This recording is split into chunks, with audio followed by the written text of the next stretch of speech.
Welcome to my latest podcast series, OneLife. My name's Terence Wallace, and I'm the writer and publisher of a weekly essay entitled Indelible Adventures, and I'm your host.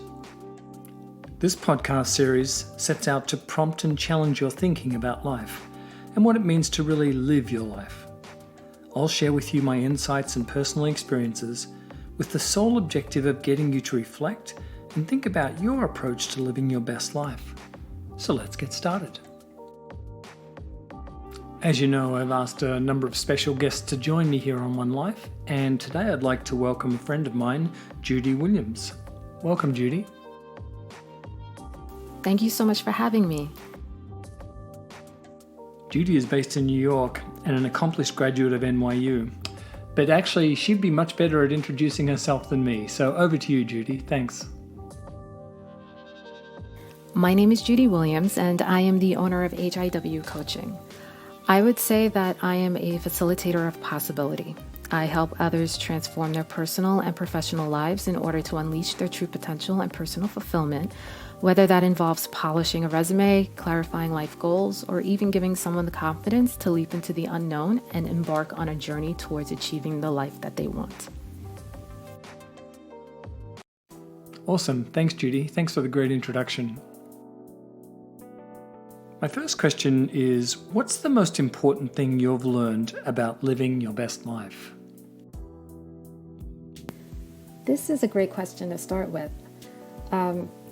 So learning how to manage negative thoughts is, without a doubt, the most single important skill any of us can develop in order to live a positive, authentic, and happy life. Almost all of us have that little voice in the back of our minds that make us doubt our talents or question our worth. Now, mind you, there are times when our inner critic can be useful and helpful. For example, when that little voice reminds us that cutting our own hair may not be a good idea, or says to avoid eating that third slice of cake if we're trying to lose weight. Those inner deterrents can be super helpful and productive. However, for many of us, the inner critic can become toxic and in some cases dangerous. When negative self-talk and thoughts begin to do more harm than good, it's time to intervene, because these negative thoughts can manifest themselves in measurable ways, such as increased anxiety or depression. Beyond that, allowing negative thoughts to take over your life can lead to limited thinking and hopelessness. I believe that the more we tell ourselves we aren't good enough, we aren't smart enough, we aren't young enough, or we aren't worthy enough, the harder it can be to lead the happy, healthy, and fulfilling life we each deserve. So thankfully, we each have the power to manage our negative thoughts. And note that I say manage them because we often can't control them. The inner critic is a natural and necessary part of our lives, but we do have the power to manage those thoughts in a way that's productive and healthy. One trick I use to minimize my inner critic is to remind myself that my negative thoughts are not facts, but rather a skewed version of reality. I do my best to take a step back, to stop the negative self-talk in its tracks, and I'll refuse to move on until I've replaced it with a narrative that's positive, encouraging, and uplifting. It can feel awkward at first, but I believe that's only because we've been trained to avoid celebrating ourselves and being our own hype man. But honestly, once you learn to manage negative thoughts, you'll find that the world will open up for you. Yes, thanks, Judy. I agree. Certainly quietening the mind and managing our negative thoughts is really, really important for us all. Thank you. The next question I have is, what's the one piece of advice you learned that you wished you knew earlier in life? So this can be tricky because while I would have loved to have known this when I was younger, I'm not sure I would have been ready to hear it or understand it, but I wish I had realized that life is not a race and success is subjective. So growing up, I tried to force myself into what I thought success was supposed to look like, and I ended up very confused and depressed because I had no other metric to understand success and happiness other than the one provided me by family pressure, societal norms, and social media. I felt like a failure because I found no fulfillment in the pathway I felt I was forced to follow.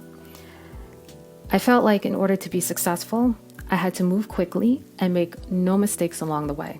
Especially in a world dominated by instant gratification, I had no idea how to measure success if I wasn't a successful college graduate with a degree in a lucrative field. I had no idea what success would look like or feel like if I wasn't soaring up the corporate ladder, quickly finding a great partner, having babies, and running a $1 million business enterprise.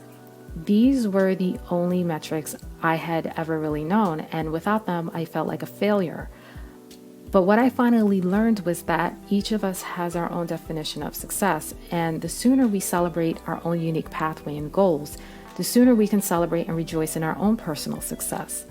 I think we all measure success against an unrealistic social narrative and an unhealthy desire to achieve all our goals as quickly as possible. And when we do this, we put unnecessary pressure on ourselves and we miss out on the true beauty of the journey. Thanks, Judy. That's awesome. I agree. It took me a long time in life to realize that life isn't a race and that, your idea of success and someone else's is completely different, and that's okay. So I think, defining our own level of success or what that means to you is so important to us all. It certainly helps take the pressure off.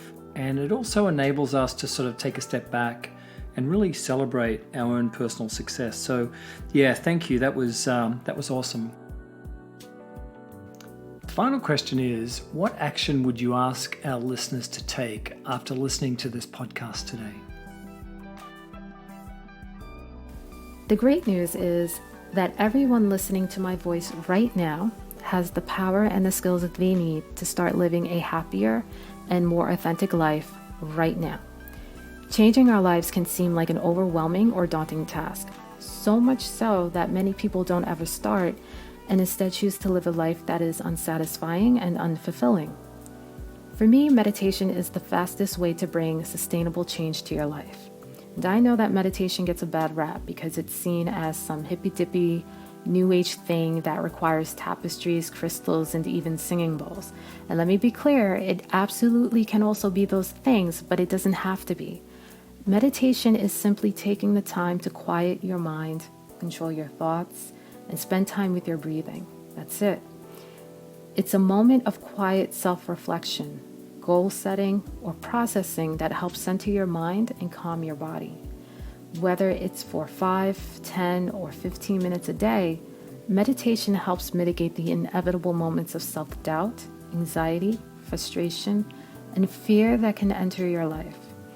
It can help reduce anxiety, limit negative emotions, improve patience, and help you gain a new perspective on your ability to deal with difficult situations.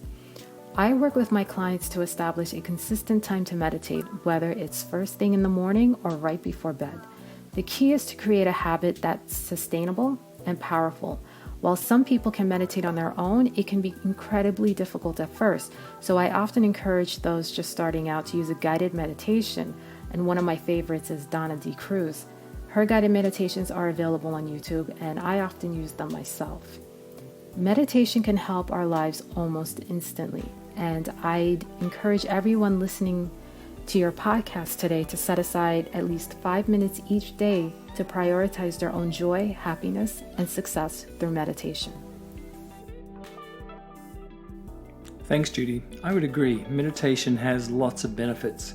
Certainly it helps me, quieten the mind, giving me time for self-reflection. And to your point, building that consistent habit each day, even if it's only for 5 minutes, is really awesome. Thank you. I want to extend a huge thank you to you, Judy, for taking time out of your busy coaching schedule here in New York to be part of our show today. Very thankful that you're able to share with us all of your thoughts about living your best life. Thanks so much. I just cannot thank you enough, Terrence, for having me on the podcast today. I really appreciated the thoughtful questions and enjoyed the opportunity to share some of my journey and experiences with your audience. I really had a great time, so thank you.